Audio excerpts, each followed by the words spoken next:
नारद जी महाराज हाथ में वीणा लेते हुए बड़े ही उत्साह के साथ, बड़ी ही भक्ति के साथ वायुदेव को मिलने आए।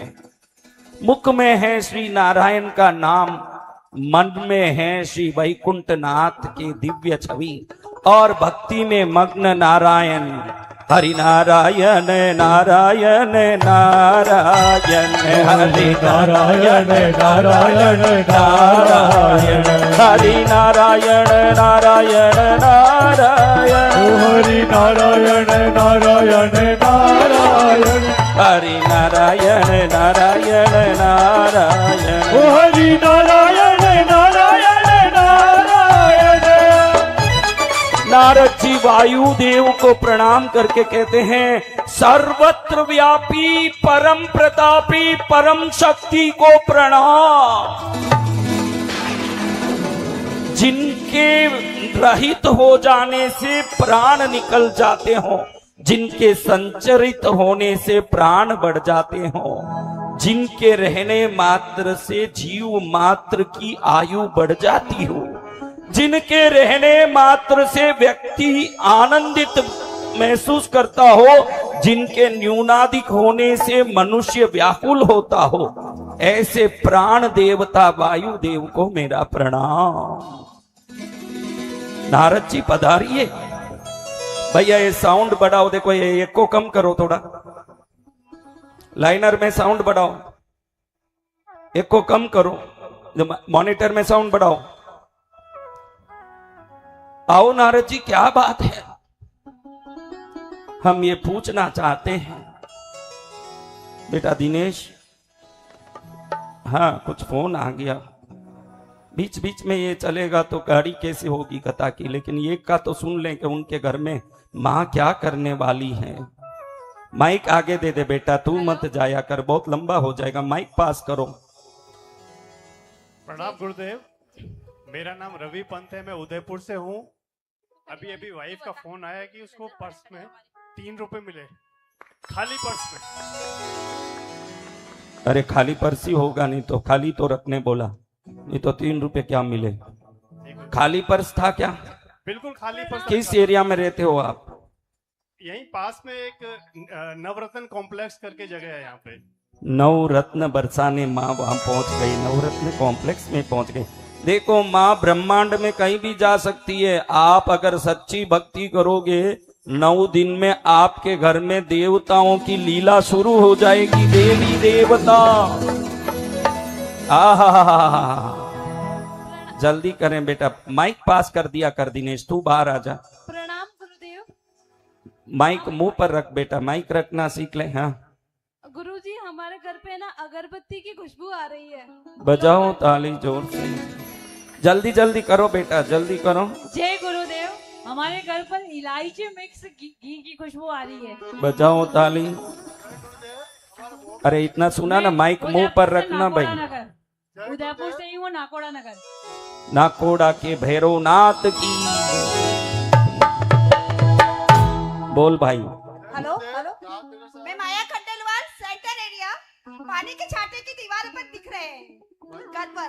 घर पे पानी की छाटे? हाँ बेटा, वो घर में तू दुखी है कि सुखी थी, लेकिन आज पानी के छाटे आके तुझे पूरे सुखी कर दिए। क्योंकि जिस घर में पानी की छाटे आएंगे वहां नेगेटिविटी है, वो नेगेटिविटी नकारात्मकता जिस घर में पानी के छाटे आएंगे वहीं गायब हो जाएगा। जगत गुरुदेव की। बिना काम जय मत बोलाओ, टाइम वेस्ट होता है। शांत बैठ, मुंह पर रख भाई माइक। जय गुरुदेव, राजसमंद से आया हूँ मैं, मोगरे की खुशबू आ रही है। बजाओ ताली, ले लो माइक। 3 रुपये आ गए पर्स में, और दीवार में क्या आ गया? पानी के छाटने। क्यों आया ये पानी का छाटना? मैंने बोला था ना दोपहर में कुटीर में, क्या बोला था? क्या बोला था? कोई टोना टोटका या भूत प्रेत का साया है तो पानी के छाटने आने से वो भूत प्रेत भाग जाएंगे, टोना टोटका मिट जाएगा। चलो राजू भाई बैठ जाओ। हाँ, अब बिना काम कोई जिसको काम हो उतने खड़े रहे। तो महाराज वायुदेव को नारद जी हाथ जोड़ के पूछते हैं, प्रभु वायुदेव आप बताओ, ये पृथ्वी में मनुष्य आपके बगैर तो जी नहीं सकते, क्योंकि बिना प्राण वायु हम जी सकते हैं क्या भाई? बोलो, जी सकते हैं? नहीं। थोड़ा इशारा करते रहो, मुझे भी अच्छा लगेगा। हाथ हिलाते रहो, थोड़ा हिलाते रहोगे शरीर चुस्त रहेगा, नहीं तो सुस्त हो जाएगा। अब नारद जी कहते हैं कि प्राण वायु स्वामी आप ही हो, प्राण शक्ति आप ही हो। आप ही बताओ कि पृथ्वी आपके बगैर चलता नहीं है, तो इस पृथ्वी को पृथ्वी मेदिनी ये शब्द क्यों आया? तो वायुदेव कहते हैं, देखो नारद जी, शौनक जी महाराज 12 वर्ष का एक बहुत बड़ा यज्ञ करवा रहे हैं। इस यज्ञ में सभी ऋषि मुनि एकत्रित हुए हैं। गालव ऋषि, जमदग्नि ऋषि, वशिष्ठ ऋषि, कश्यप ऋषि, अत्रि ऋषि, मरीचि ऋषि, विश्वामित्र ऋषि, गौतम ऋषि, अंगिरा ऋषि, कृष्णदेव पान, वेद व्यास जी, सुखदेव जी, पराशर जी, ऋषिक जी, दुर्वासा जी, गर्ग जी, कद्र जी, कच्छ जी, कण्व जी, देवल जी, अगस्त्य जी, लोमस जी, रैम्य जी, याज्ञवल्क जी, बृहस्पति जी, पुलह जी, पुलस्त्य जी, कपिल जी, आसुरी जी, वामदेव जी आदि कई ऋषियां आए हैं। ये सब वहां बैठ करके 12 वर्षीय यज्ञ, कितने वर्षीय? 12 वर्ष। देख कैसा कलयुग आया, देखो 9 दिन के यज्ञ हम लोग कर रहे हैं, इसमें भी लोग बोल रहे हैं कल सोमवार है महाराज, ऑफिस जाना पड़ेगा। क्या बोल रहे हैं? ऑफिस जाना, मुझे ऑफिस जाना पड़ेगा। वो सोचो वो जमाना जब 12 वर्ष तक लोगों ने यज्ञ किया। कितने वर्ष तक? 12 वर्ष तक। तो उस यज्ञ में परम ज्ञानी, परम तपस्वी, सर्व पुराणों के ज्ञाता, वेद ज्ञाता श्री सुखदेव जी का आगमन हुआ, और साथ में सूत जी भी आगमन कर रहे हैं। ऐसे महापुरुष को देखते ही सभी ऋषि मुनि खड़े हो गए हाथ जोड़ के। देवा गुरु देवा दौड़े चले आएंगे, देवा गुरु देवा दौड़े चले आएंगे। भैया थोड़ा आवाज बढ़ाओ, अच्छे से मॉनिटर का वॉइस खोलो। हम जब बुलाएंगे। अपने गुरु पद स्थापित श्री सूत जी को प्रणाम करके सभी ऋषि मुनियों ने प्रणाम किया। सौनक जी ने भी यही सवाल किया कि इस पृथ्वी को मेदिनी क्यों बोलते हैं? क्या बोलते हैं? मेदिनी। इस पृथ्वी को मेदिनी क्यों बोलते हैं?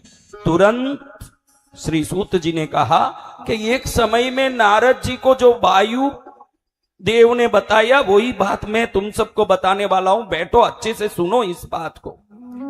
एक समय था जब प्रलय काल में पूरी पृथ्वी पानी में डूबी हुई थी, और उस जल के अंदर शेष शैया पर भगवान विष्णु योग निद्रा में सो रहे थे।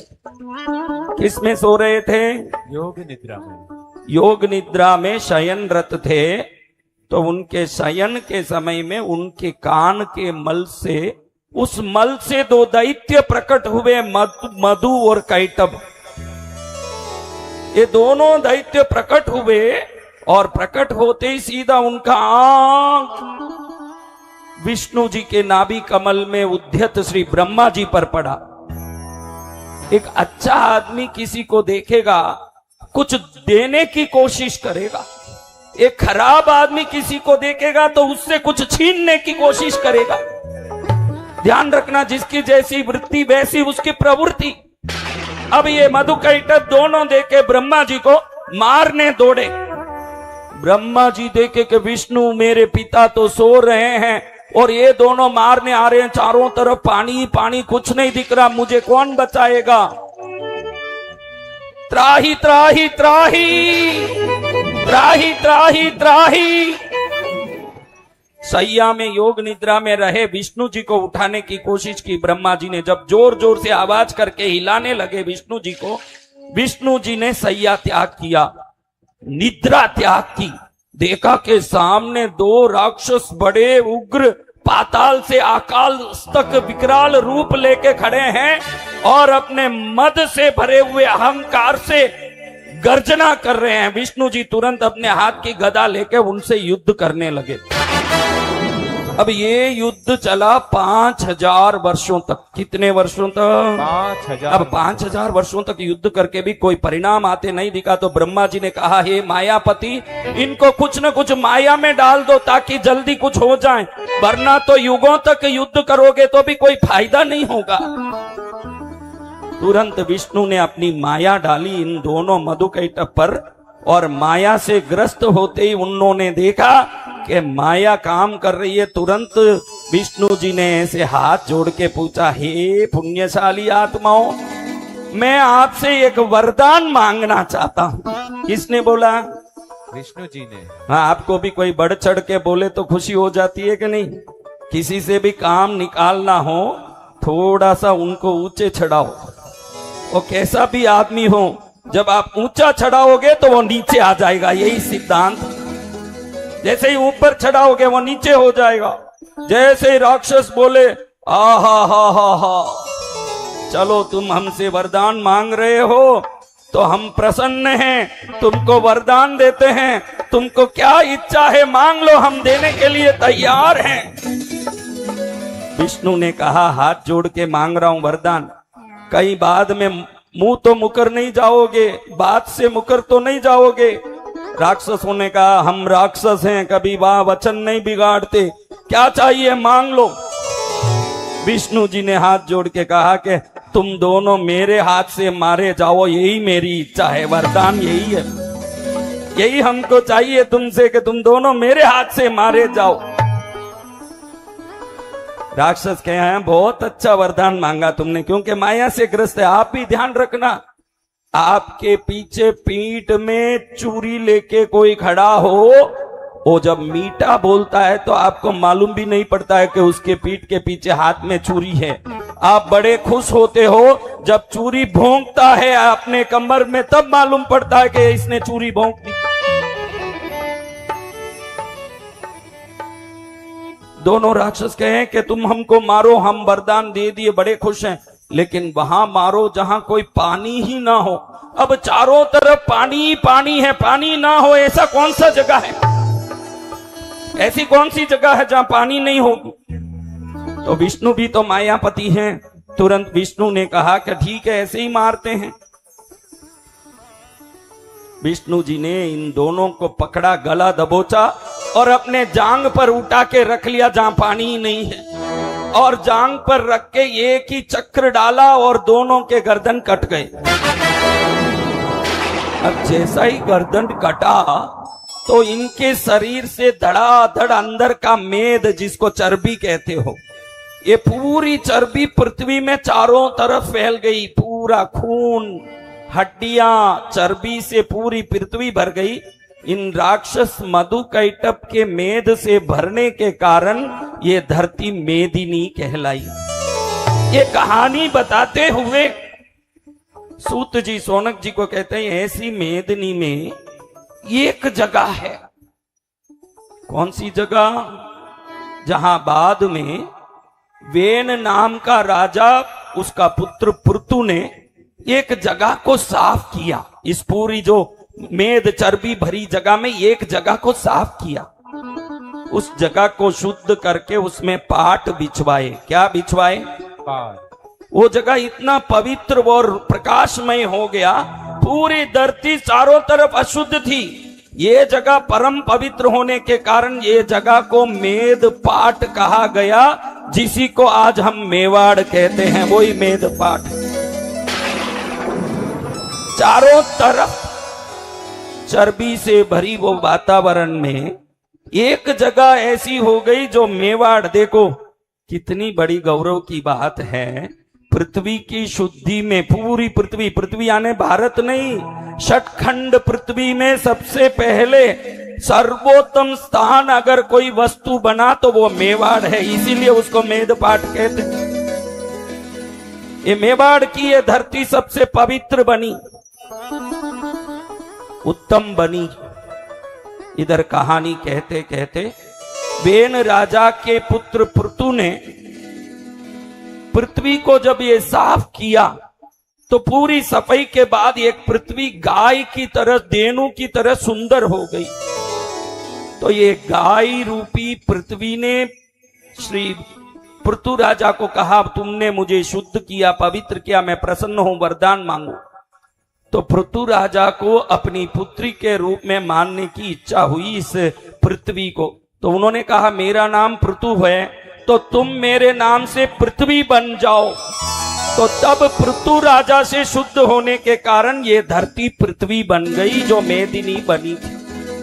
ऐसे पृथ्वी जिसके अंदर एक बार दारुका वन में शंकर और पार्वती दोनों भ्रमण करने के लिए जा रहे हैं। दारुक वन यानी आपने देवदारू वृक्ष के नाम सुने होंगे, जो उत्तरांचल में बहुधा प्राप्त होते हैं। देवदारू के वृक्ष, आपने देवदारू नाम सुना है? लकड़ी का नाम है देवदारू। जहां देवदारू के वृक्ष देवता निवास करते हैं, वहां वो वृक्ष होने के कारण इन वृक्षों का नाम देवदारू वृक्ष है। इन देवदारू वृक्षों के जंगल में जब शंकर पार्वती जा रहे हैं, वहां मैंने बताया ना, वशिष्ठ ऋषि, विश्वामित्र ऋषि, अद्रि ऋषि, कण्व ऋषि, अगस्त्य ऋषि, ये पूरे ऋषि गणों और उनकी पत्नियां वहां रहती है। कृष्णकाय के ये ऋषियों को स्वाद की कोई भी इच्छा नहीं है भोजन में। ये चावल को भी दांत से चबा के खाते हैं, जीभ में नहीं लाने देते हैं, क्योंकि स्वाद कहां से आता है? बोलो, स्वाद कहां से आता है? इनको स्वाद नहीं चाहिए, इसलिए कोई भी भोजन को जीभ में नहीं आने देते, दांत से चूर के खाते हैं। ऐसे साधु है वहां जो एक पैर में खड़े होके लटकते हुए साधना कर रहे हैं। ऐसे साधु है जो गर्मी में चारों तरफ अग्नि जला के पंचाग्नि तप करते हैं। ऐसे साधु है जो ठंड में एकदम गीले कपड़े शरीर पर डाल के तप करते हैं। आप भी ध्यान रखना, यहां ठंडी लगे ना तो भगवान को धन्यवाद बोलना, कम से कम एक छोटा मोटा तप करा रहे हो प्रभु, हमको तपस्या का फल दे रहे हो, आपको धन्य है मेरे नाथ। किस किस को फोन आ रहा है वो हाथ उठाओ। किसको फोन आ गया? बहन को फोन आ गया?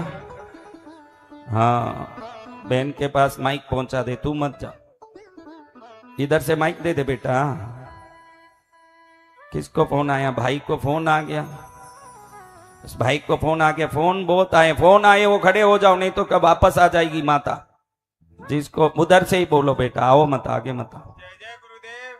माइक मुंह पर रखो। जय जय गुरुदेव। हाँ, जयपुर से हूँ मैं, घर में खुशबू आ रही है। ताली बजाओ, पीछे दे दो माइक। देवता की प्रसन्नता प्रकट हो गई है, देव प्रसन्न हो रहे हैं मेरे बच्चों। जय जय गुरुदेव। घर में देख साहब खुशबू आ रही है गुलाब की। ताली बजाओ। कहाँ से आया भाई? देख आपसे, उदयपुर से। देख ली, हाँ, उधर पीछे माता जी को दिया। हाँ बोलो माता जी। जी गुरुदेव, मेरे घर पे पानी आए, पानी का छींटे आए दीवार पे। कहाँ से आई हो माता? मैं चित्रकूट नगर से। देखो, आज से कष्ट निपट गए, सब कष्ट दुख से निवारण हो गया।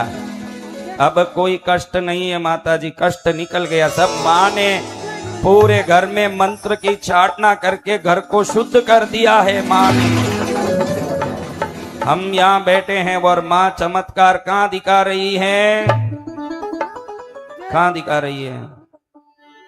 चित्रकूट नगर में दिखा रही है माँ चमत्कार। 9 दिन में क्या क्या नहीं होगा, बोलो, बोल बेटा, तू भी बोल। आपके चरणों में सादर नमन। कोटि कोटि नमन आपके चरणों में। माइक ले ले, उनसे माइक ले ले बेटा, वो पूरा सीरियल चला देगी। हाँ बोल बेटा। गुरुदेव, मेरे भाई को केसर की खुशबू आ रही है और पर्स में 100 का नोट मिला। घर में क्या? केसर की खुशबू आ रही है। पर्स में 100 का नोट किसको मिला? मेरे भाई को। घर में ना? हाँ। घर का में पर्स खाली था? हाँ। कहाँ से आए वो तो बताओ ना थोड़ा। मैं गुरुदेव सागवाड़ा से हूँ, यहाँ पे पढ़ाई करता हूँ उदयपुर में। आज पढ़ाई का पूरा फल मिल गया। यहाँ आके बैठ के पढ़ाई नहीं करते, यहाँ आते कैसे? पढ़ रहे हो इसीलिए आए। और घर में कहाँ प्रकट हुआ? सागवाड़ा में प्रकट हुआ? जी गुरुदेव। नोट कहाँ प्रकट हुआ? पर्स में सागवाड़ा में। सागवाड़ा में माँ प्रकट कर रही है धन। कहाँ प्रकट कर रही है? सागवाड़ा। अच्छा बेटा, धन्य है तुम। इस बच्चे के लिए कौन ताली बजाएगा? चलो माइक दो, जय जल्दी गुरुदेव। करो। मैं मीरा नाग खुशबू आ रही है। ताली बजाओ मीरा नगर वाली मुन्ना बच्ची को ताली जय बजाओ। गुरुदेव, मैं राजसमंद से, मेरे घर में अगरबत्ती और मोगरे की खुशबू आ रही है। ताली बजाइए। जय गुरुदेव, अहमदाबाद से मेरी पोती का फोन आया है। कौन है भाई? माइक मुंह पर रखो। अहमदाबाद से मेरी बेटी है, उसकी बेटी का फोन आया कि मैं पढ़ रही थी तो मुझे भयंकर खुशबू आ रही सेंट की। ताली बजाओ। सेंट नहीं है, माँ का आशीर्वाद है। सेंट कहाँ से आएगा? माँ की कृपा आ रही है। जल्दी करो। गुरुदेव, मैं नागौर से मेरे भाई का फोन आया, घर पे अगरबत्ती की मोगरे की खुशबू आ रही है। बजाओ ताली। माँ प्रकट हो रही है। पानी बरस रहा है, नोट प्रकट हो रहा है, जल बरस रहा है। वाह माँ वाह, तेरी कृपा का लीला का पार नहीं है। बोल बेटा बोल। के चरणों में कोटि कोटि प्रणाम। गुरुजी, सुबह को शाम को जी मेरे घर पे पानी के छींटे पड़े थे दीवार पे। ताली बजाओ। छींटे पड़े। माइक ले लो, दे दो। बैठ जा बेटा। गुरुजी के श्री चरणों में कोटि प्रणाम। तो मेरा नाम जगदीश सोनी है, उदयपुर सेक्टर 4 से। मेरे घर में चंदन की खुशबू आ रही प्रभु। ताली बजाओ। चंदन ही चंदन महक रहा। मैं स्नेहलता दलाल उदयपुर से जयश्री कॉलोनी से बोल रही हूँ। मेरे को वहीं से आपके खुशबू की महक आई और मैं मेरे परिवार को यहाँ लेके दौड़ के चली आई। मैंने कहा गुरुजी का आशीर्वाद लेने जरूर चलना। हा दौड़ी दौड़ी आ गई माता। जय गुरुदेव। मैं उदयपुर सेक्टर 3 में रहता हूँ। यूनिवर्सिटी सेक्टर 3 में विजय बाणावत मेरा नाम है। मेरे घर पर किराएदार बच्चे रहते हैं। उनको मैंने बोला, उन्होंने पर्स भगवान के ताक में रखा तो उनके पर्स में चावल के दाने निकले हैं। माँ अक्षत भंडार भर रही है। चावल के दाने निकल रहे हैं, नोट निकल रहे हैं, घर घर में माल निकल रहा है। प्रणाम गुरुजी। हाँ बेटा। सूर्यांश पांचाल बोल रहा हूँ, इंदौर से आया हूँ मैं। माता जी को फोन लगाया था तो दीवार पे पानी की बूंदे आ रही है और खुशबू आ रही है। सब दुख खत्म, आज से आनंद का स्वर शुरुआत। पानी के छंटे घर घर में आ रहे हैं क्योंकि माँ कर रही है घर घर में मंगल। कौन चाहते हैं मेरा घर में मंगल हो जाए? हम सभी चाहते हैं। तो जो चाहते हैं बोलो जयकारा शेरा वाली मात का। माँ की कृपा हो जाए, मंगल ही मंगल हो जाए। क्या रुक जाए जीवन में? कुछ नहीं रुक सकता। चालू कर बेटा। क्या है? हो गया? तुम लोगों की बातें हो गई, थोड़ी मुझे भी बोलने दो कथा। इस दारुका वन में इतने तपस्वी तपस्या करते हैं। इन सब की पत्नियां भी बड़ी सती औरतें। वशिष्ठ ऋषि की अरुंधति देवी, आपने नाम सुना होगा। ऐसी सतियों के पति मुनि भगवंत और उनकी मुनि पत्नियां भी बड़ी श्रद्धावंत और पति की भक्ति करने वाली। देखो, एक मुनि पत्नी 16 वर्ष की है। कितने वर्ष की? 16 वर्ष की। और वो मुनि हैं कृष्णकाय, एकदम वृद्ध और सूखे गले हुए, लेकिन बड़ी श्रद्धा से उनकी पूजा करती है। क्योंकि वो रूप की पूजा नहीं कर रही है, उनकी तप की पूजा कर रही है वो। आज कोई ऐसे करेगा? नहीं। बोलो बच्चियों, कोई करेगा ऐसे? क्योंकि उधर धर्म का प्रभाव है। इस दृश्य को जब माता पार्वती ने देखा तो बड़ी आश्चर्य में पड़ गई। ये बूढ़े बूढ़े लोगों की भी ये इतनी सेवा कर रही है तो कितनी बड़ी पतिव्रता नारियां हैं। शंकर जी को पार्वती माँ ने कहा, भोलेनाथ, ये स्त्रियां इन बूढ़ों की कैसी सेवा कर रही है? इतनी पतिव्रता बन के सेवा कर रही है, परम पवित्र है, देख के मन प्रसन्न हो रहा है। क्या कोई युवा आकर्षक स्वरूप देख के ये विचलित हो सकती है? तो भगवान ने कहा, पार्वती देख, किसी भी हालत में विचलित नहीं हो। ऐसे अकिंच कंपायमान न होने वाले मेरु पर्वत की तरह ये स्त्रियां हैं, किसी से ये आकर्षित नहीं होगी। पार्वती माँ ने कहा, प्रभु आप इनको विचलित करने की कोशिश करो, इन औरतों को विचलित करो। मेरी इच्छा हो रही है कि ये विचलित होती है कि नहीं, इनका परीक्षा लिया जाए।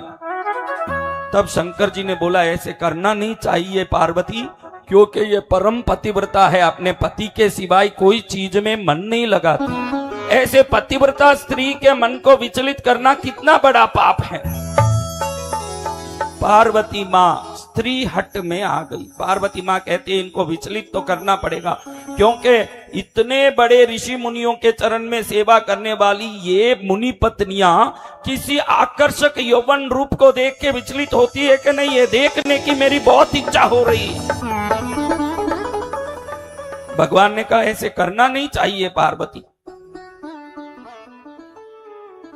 लेकिन सुनी नहीं मां। कहती है कि इनका थोड़ा परीक्षा लो।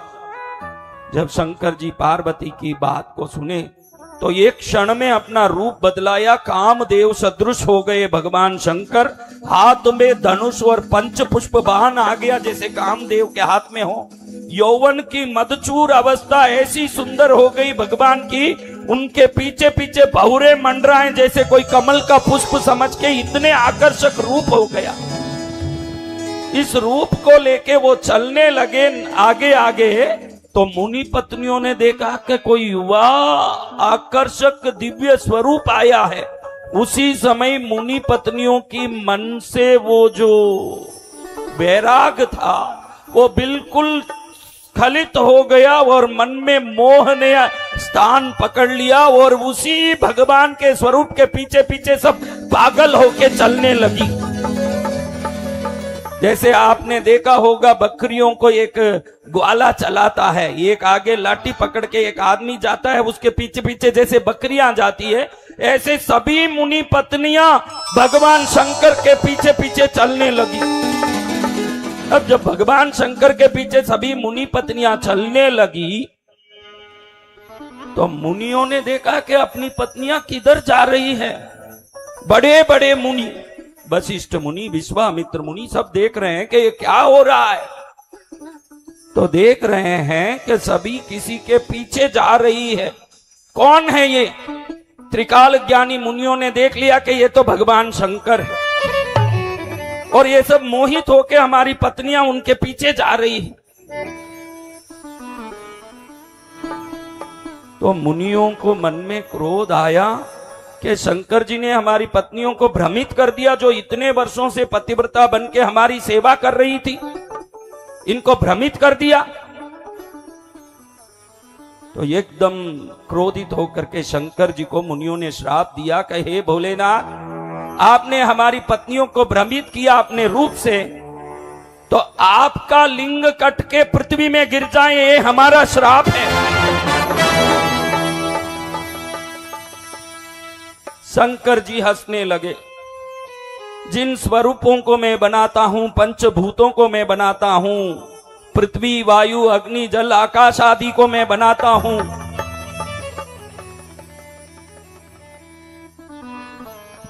मुझसे बने मुझे श्राप दें। हंसते हुए भगवती पार्वती को लेके वहां से निकल गए। लेकिन मन में शंकर जी सोचते हैं कि मुनियों की वचन का अगर सत्य पालन नहीं होगा तो भविष्य में सनातन धर्मी मुनियों की, गुरुओं की भक्ति करना छोड़ देंगे।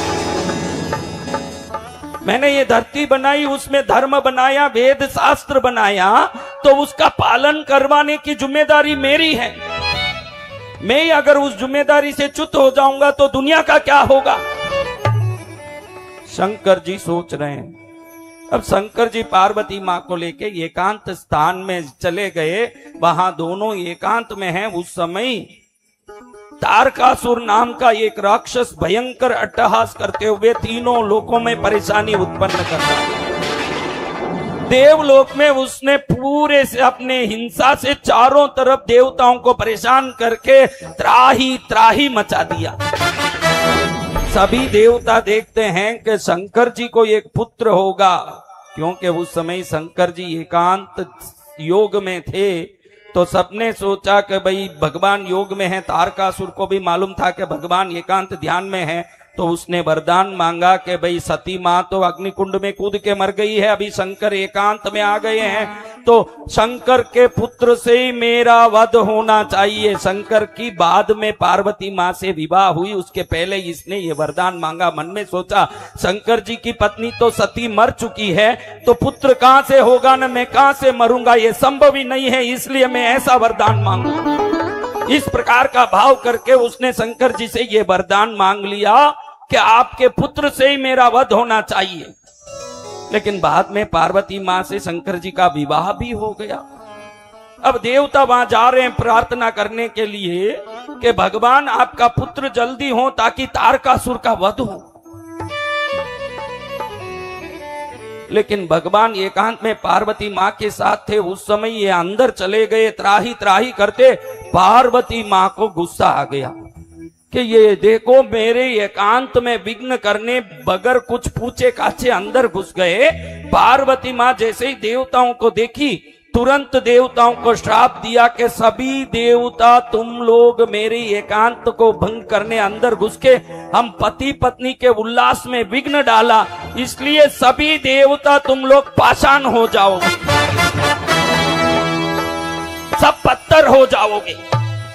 हे नारायण, तुम भी इनके साथ शंकर से प्रार्थना करने अंदर पहुंच गए। पता नहीं था कि पति पत्नी अकेले हैं, इसलिए तुम भी गंडकी नदी में सालग्राम बन के जाओगे और तुम्हारी पूजा उस सालग्राम रूप के शिला में ही होगी। मेरा ये श्राप है, तुम भी सालग्राम के रूप में ही पूजे जाओगे।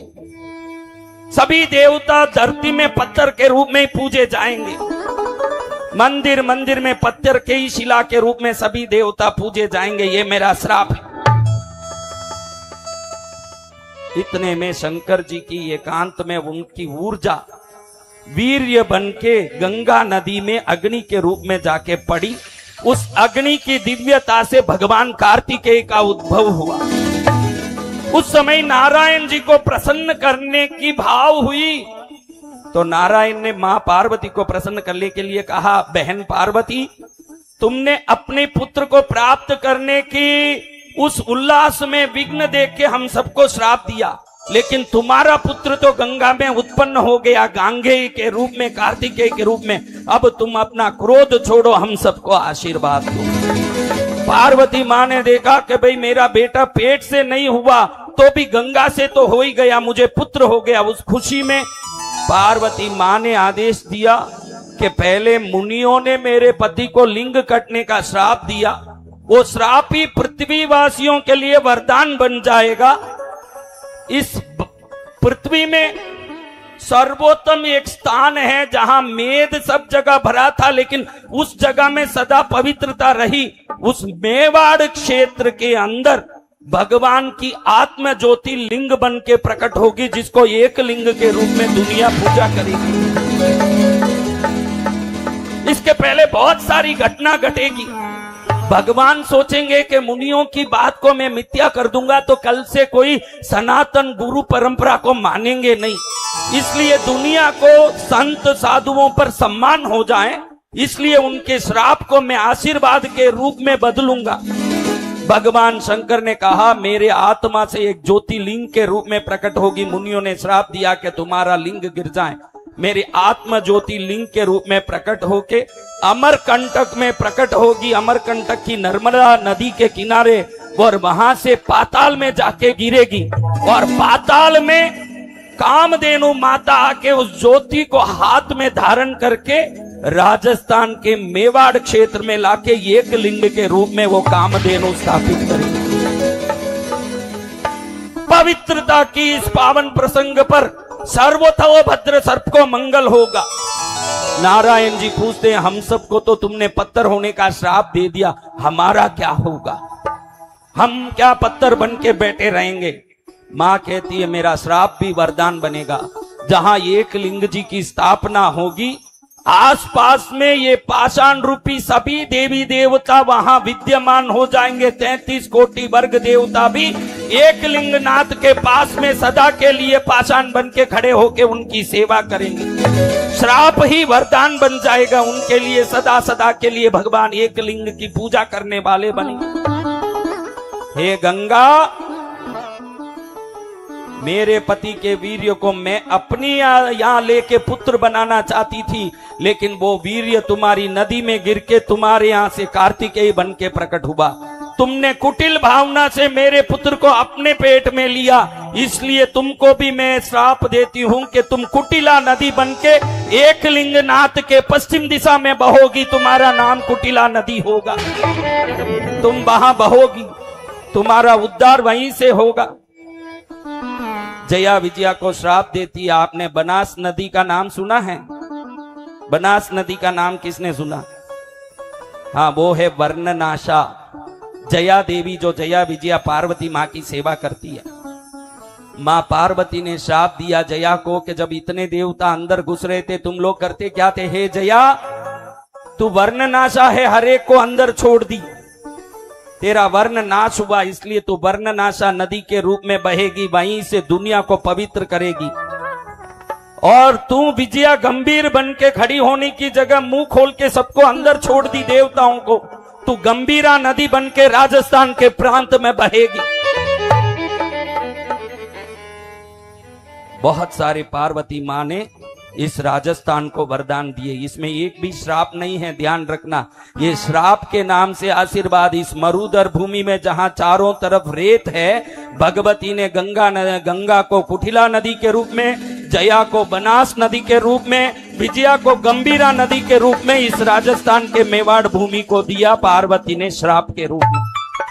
ये नदियां चारों तरफ यहाँ पर पूरी धरती को हरा भरा करके लोक कल्याण कर रही है आज भी। ऐसे पुण्यशाली क्षेत्र में देखो भगवती ने आशीर्वाद दिया तो भगवान शंकर की हृदय से एक आत्म ज्योति लिंग के रूप में प्रकट होकर अमरकंटक से सीधे पाताल में जाके गिरी। जैसे ही पाताल में जाके गिरी, पाताल में जाते ही वो शक्ति वहां पर स्थित होने लगी तो देवता कामधेनु को प्रार्थना करने लगे कि हे मां कामधेनु, भगवान सर्व कल्याणकारी पाताल में रह जाएंगे तो सबका तो फिर नुकसान ही है, तुम कुछ करो कि उनकी पूजा हम कर सके। कामधेनु मां ने कहा पार्वती मां का श्राप तुम्हारे पास है ही, उससे तुम पाषाण बनोगे तो भगवान भी पाषाण बन के आत्म ज्योति रूप से पाषाण रूप में धरती में आएंगे, मैं उनको ले आऊंगी।